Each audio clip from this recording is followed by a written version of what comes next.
to the Daily Bite. I'm your host, Pastor Steve Andrews. Today we read 2 Chronicles chapter 24. Joash was 7 years old when he began to reign, and he reigned 40 years in Jerusalem. His mother's name was Zibiah of Beersheba, and Joash did what was right in the eyes of Yahweh all the days of Jehoiada the priest. Jehoiada got for him 2 wives, and he had sons and daughters. After this, Joash decided to restore the house of Yahweh, and he gathered the priests and the Levites and said to them, "Go out to the cities of Judah, and gather from all Israel money to repair the house of your God from year to year, and see that you act quickly." But the Levites did not act quickly. So the king summoned Jehoiada the chief and said to him, "Why have you not required the Levites to bring in from Judah and Jerusalem the tax levied by Moses, the servant of Yahweh, and the congregation of Israel for the tent of testimony? For the sons of Athaliah, that wicked woman, had broken into the house of God, and had also used all the dedicated things of the house of Yahweh for the Baals." So the king commanded, and they made a chest and set it outside the gate of the house of Yahweh. And proclamation was made throughout Judah and Jerusalem to bring in for Yahweh the tax that Moses the servant of God laid on Israel in the wilderness. And all the princes and all the people rejoiced and brought their tax and dropped it into the chest until they had finished.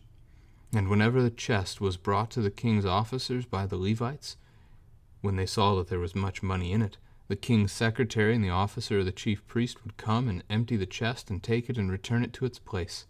Thus they did day after day and collected money in abundance. And the king and Jehoiada gave it to those who had charge of the work of the house of Yahweh. And they hired masons and carpenters to restore the house of Yahweh, and also workers in iron and bronze to repair the house of Yahweh.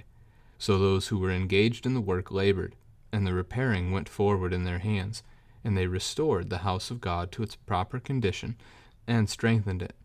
And when they had finished, they brought the rest of the money before the king and Jehoiada, and with it were made utensils for the house of Yahweh, both for the service and for the burnt offerings, and dishes for incense, and vessels of gold and silver. And they offered burnt offerings in the house of Yahweh regularly all the days of Jehoiada. But Jehoiada grew old and full of days, and died. He was 130 years old at his death, and they buried him in the city of David among the kings, because he had done good in Israel, and toward God and his house.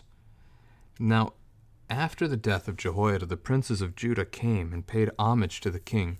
Then the king listened to them, and they abandoned the house of Yahweh, the God of their fathers, and served the Asherim and the idols. And wrath came upon Judah and Jerusalem for this guilt of theirs. Yet he sent prophets among them to bring them back to Yahweh. These testified against them, but they would not pay attention. Then the Spirit of God clothed Zechariah the son of Jehoiada the priest, and he stood above the people and said to them, "Thus says God, why do you break the commandments of Yahweh so that you cannot prosper? Because you have forsaken Yahweh, he has forsaken you." But they conspired against him, and by command of the king they stoned him with stones in the court of the house of Yahweh. Thus Joash the king did not remember the kindness that Jehoiada Zechariah's father had shown him, but killed his son. And when he was dying, he said, "May Yahweh see and avenge." At the end of the year, the army of the Syrians came up against Joash. They came to Judah and Jerusalem and destroyed all the princes of the people from among the people, and sent all their spoil to the king of Damascus.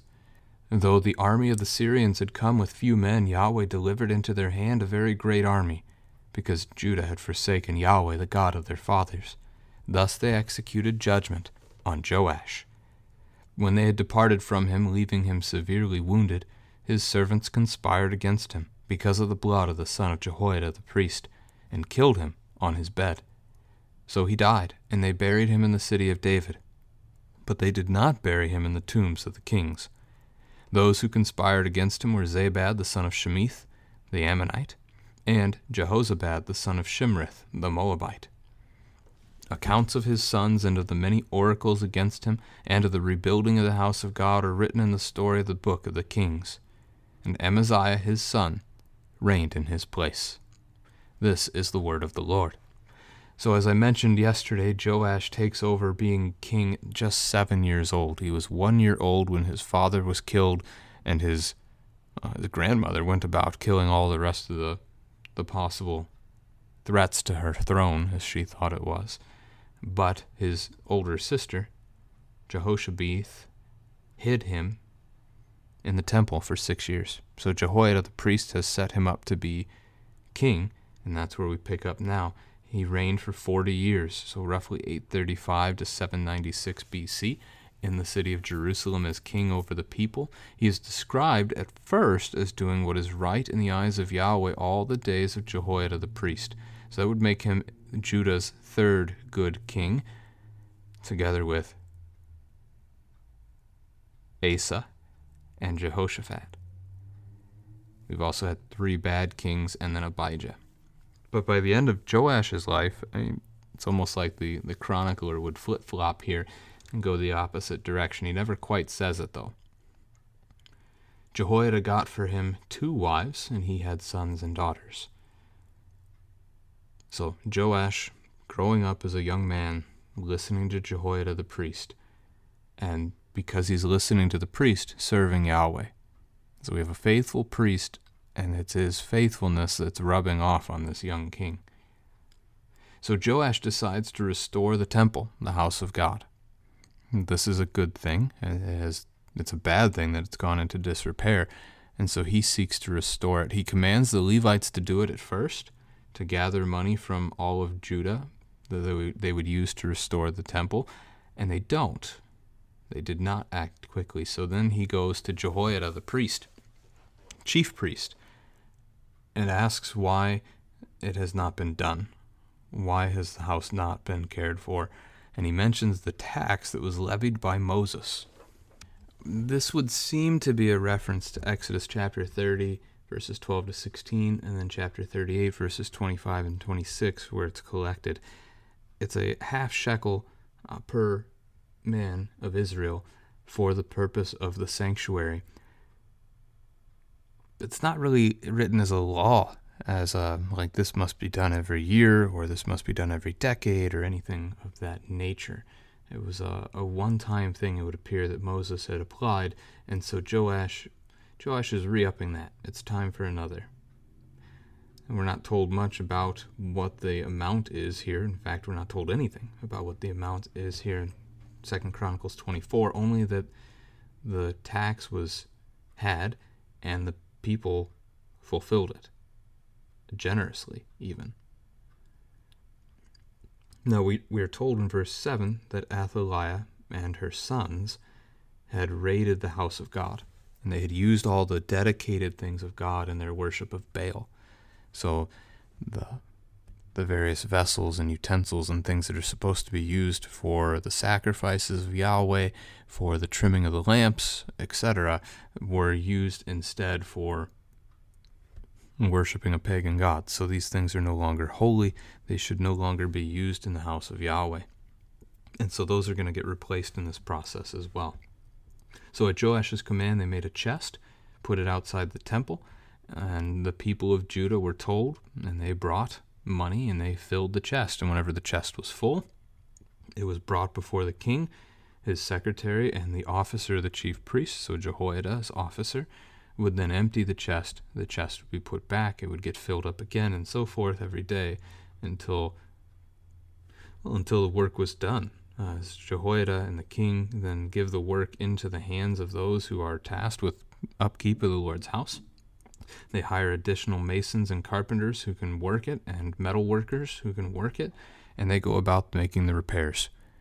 Just the general repairs on the home. If you've ever owned a home, you know it needs repair all the time, constantly. It's always something that's asking to be done on a house. And so it is with this house too, with the house of God. And so they work to repair it. And when they're done, they have plenty of money left over, and they use that money to then make, again, those utensils and dishes and things that would be used in the service of Yahweh for his sacrifices, for, again, like the lampstand and the care of the things in the house as well.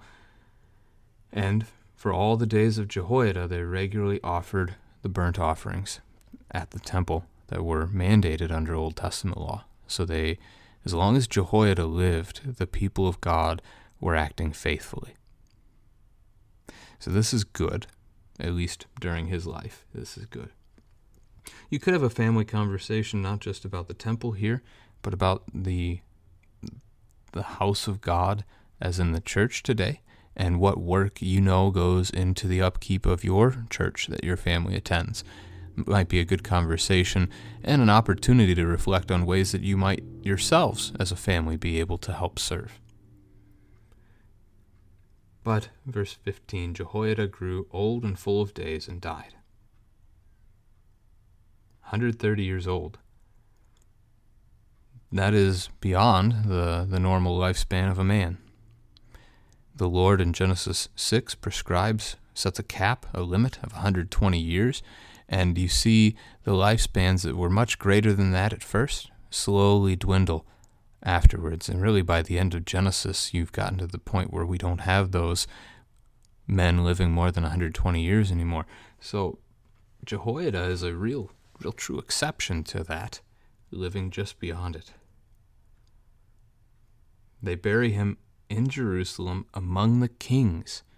Even some of the kings haven't been buried with the other kings, but so well respected was Jehoiada among the people for what he has done in Israel toward God and the temple. This might be a good spot as a family to also discuss the value of a good counselor. And by that I don't necessarily mean like hiring a counselor or a therapist kind of a situation, but those who advise you, those who counsel you in life. We have seen this time and time again here in the book of Chronicles with these various kings, that they're often only as good as those who advise them. Rehoboam and the young men that he listened to in his court that cost him most of the kingdom. We have a good example here with Joash. As long as he was listening to Jehoiada, he acted well. We have Ahaziah before this, who took the counsel of wicked people and was thus a wicked king. So it's common, and now Joash is actually going to end up going the opposite way after the death of Jehoiada, because the replacement advisors that he has, they are not good. And that's the next section. The king ends up listening to the princes of Judah. So these are ruling men. They're chief men among the people. And instead of pointing to God, instead of seeking to advise the king in manners of Yahweh, walking the ways of the Lord, they teach him to serve false gods, idols, pagan gods, and that's exactly what he'll end up doing. And so for this, wrath falls on Judah and Jerusalem. God sends prophets to bring them back, but they refuse to hear the prophets. So not good, not a good turn of events for Joash, and it gets worse in the next section. The Spirit of God then raises up Zechariah to be his prophet. So he's the son of Jehoiada the priest, whom Joash really owes his life to. This is Joash's nephew, because Joash, his sister, is the mom, the wife of Jehoiada. And Zechariah prophesies against Judah, that they are not prospering anymore because they have forsaken Yahweh, and he has forsaken them. This is 2 Chronicles 15, verse 2. This is what was warned to King Asa, that as the people would abandon Yahweh, Yahweh would abandon them. And so he was called to be faithful. So Zechariah is simply pointing that out to Joash, and at Joash's command, the people stoned Zechariah to death. So we're told he forgot the kindness of Jehoiada, Zechariah's father. So Jehoiada had given him his wives. So his family, Jehoiada, had set him on the throne of Judah. Jehoiada had been a great advisor to him, a counselor. And he repays him by killing his son. When he's dying, Zechariah, he says, "May Yahweh see and avenge." There's nothing wrong with that statement, but I would encourage you to contrast it for your kids. Maybe they can. Like, how does this compare to what Stephen said when he died in the book of Acts, the first Christian martyr in Acts 7? How does this compare to the dying words of Jesus? Father, forgive them, for they know not what they do. Zechariah seeks revenge here. He seeks God's revenge against these people, against Joash. But those words go empty here. I mean, Yahweh does see, and Yahweh does avenge. He would have done it anyway. But we don't get a response from the people to the words of Zechariah. So by the end of the year, God is bringing that vengeance against Joash. He brings the Syrians against them, even though they're small in number. Verse 24, Yahweh delivered to the Syrians a great army, a very great army, that of Judah, because Judah had forsaken Yahweh. So just as God had fought for them in the past and won battles for them in the past without Judah even having to fight, as it was against the armies of Moab and Ammon, for example, and Edom a few chapters back, now it's the opposite. Now they have the upper hand in the numbers, and yet they lose the fight because God is not fighting for them but against them. After they leave, Joash is wounded, and his own servants kill him on his deathbed. Rather than seeking to aid him and help him heal, they kill him because of the blood of the son of Jehoiada the priest. Now, the English here, not clear enough. Is this the servants that actually, are they actually caring about the blood of the priest that was shed? So the blood of Zechariah, and so they're killing the king because he did this? Or is this completely aloof to their care, whether they care or not, but it's a result of Zechariah being killed by Joash that God is bringing about this end to his life? The text does not specify, but either way, that is the outcome, is that Joash is killed. And he's killed not by Jews, not by Judaites, he's killed by an Ammonite and a Moabite, the very ones Jehoshaphat had defeated in battle without lifting a finger. So here were some of those who were living among the Judaites. Amaziah, his son, will reign in his place, and that's where we will pick up with chapter 25 tomorrow.